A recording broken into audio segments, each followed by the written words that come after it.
అందరికీ నమస్కారం. నేను మీ కొమర్రాజు భరద్వాజ్ శర్మ.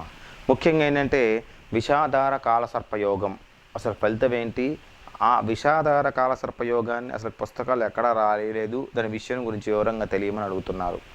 అయితే విషాదార కాలసర్పయోగం ఫలితాలు ముఖ్యంగా ఏంటంటే అస్థిర మనస్సుకి, సంతానానికి సంబంధించిన సమస్యలకి, జైలు శిక్షలకి, సోదరుల మధ్య కలహాలకు, అవమానాలకు, ఆందోళనలకు మొదలైన విషయాల మొత్తాన్ని కూడా మనకు విషాదార కాలసర్ప యోగం వల్ల తెలియజేస్తుంది. ముఖ్యంగా మీరు రాశిచక్రాన్ని వేసి చూడండి. ఇక్కడ ఒక రాశిచక్రాన్ని మీకు చెప్తూ ఉన్నాను. ఈ రాశిచక్ర ప్రకారంగా ఏంటంటే మీకు ఇక్కడ చూడండి, ఒక రాశిచక్రాన్ని మీకు ఇక్కడ కనిపిస్తుంది. అంటే విషాదార కాలసర్ప యోగాన్ని ఏ విధంగా చూడాలని చూడండి. ఇక్కడ మీరు గమనించినట్లయితే లగ్నం మనకి సింహ లగ్నం అయింది. అంటే ఈ చార్ట్లో మనకి లగ్నం సింహ లగ్నం అయింది. పంచమం ధనస్సు కేతు ఉన్నాడు, మనకి పంచమ స్థానంలో ధనస్సులో కేతు ఉన్నాడు. అదేవిధంగా షష్టమం మకరంలో మనకు శని, చంద్ర, గురుడు గ్రహాలు ఉన్నాయి. అంటే మకరంలో మనకి శని, చంద్రుడు, గురువులు ఉన్నారు. సప్తమ స్థానంలో కుంభంలో మనకి కుజుడు ఉన్నాడు. దశమ స్థానం వృషభంలో మనకు రవి, బుధ, శుక్ర గ్రహాలు ఉన్నాయి. అదేవిధంగా ఏకాదశ మిథునంలో మనకు రాహుగ్రహం అనేది ఉంది. ఈ జాత చక్రంలో రాహుగ్రహం అనేది ఉంది. ముఖ్యంగా ఇక్కడ మనకు ఈ యోగం అనేది ఏ విధంగా ఏర్పడింది అనేది మనం గమనించినట్లయితే మకరము 6వ స్థానం శని, మకరం అనేది 6వ స్థానంలో శని ఉన్నాడు. మనకి 6వ స్థానంలో మకరంలో షష్టమ స్థానంలో రోగస్థానం కూడా ఏదైనా కావచ్చు. మకరం 6వ స్థానం మనకి శని స్వక్షేత్రం అగటం వల్ల అనేది మంచిది కాదు. ముఖ్యంగా మకరం 6వ స్థానం అయ్యి శని స్వక్షేత్రం అవటం వల్ల మంచిది కాదు. అదేవిధంగా గురువు 6వ స్థానమై నీచం పొందటం అనేది మంచిది కాదు.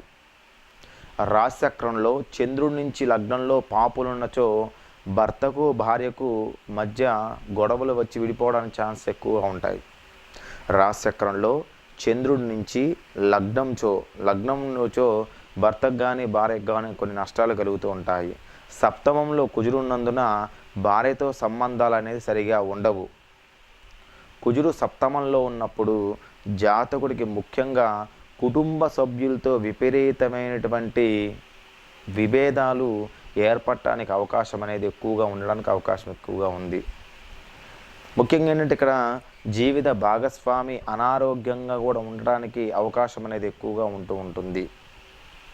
ఇక సప్తమ కుజుడు ఉన్న జాతకులు ముఖ్యంగా విపరీతమైనటువంటి లైంగిక వాంఛను కలిగి ఉండడం అనేది జరుగుతూ ఉంటుంది.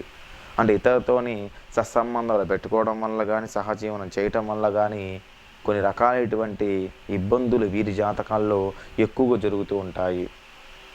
ముఖ్యంగా ఏంటంటే ఇక్కడ జాతకులకి వచ్చే జీవిత భాగస్వామికి కూడా అలాంటి కోరికలు కలిగి ఉండని పక్షంలో, అంటే అవతల వాళ్ళకి అలాంటి కోరికలు లేని పక్షంలో దంపతుల మధ్య విభేదాలు, భేదాలు, సంతానపరంగా ఇబ్బందులు తలెత్తుతూ ఉంటాయి. ఫలితంగా ముఖ్యంగా దంపతులు మొత్తం కూడా విడిపోవడం కానీ, జీవిత భాగస్వామి అకాల మృత్యు పాలవడం కానీ జరుగుతూ ఉంటుంది. అందువల్ల సప్తమ స్థానం ఎప్పుడు కూడా శుద్ధిగా ఉండాలి.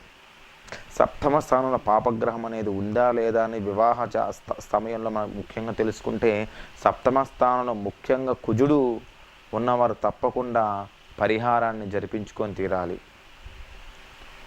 ఈ యోగాన్నే మనము చెప్పబడుతూ ఉంటుంది విషాదార కాలసర్పయోగం. అంటే ఎక్కువ శాతం కూడా విషాదాన్ని కలిగించడానికి అవకాశం ఎక్కువగా ఉంది కాబట్టి ఈ యోగాన్ని ఈ విధంగా చెప్పడం అనేది జరిగింది.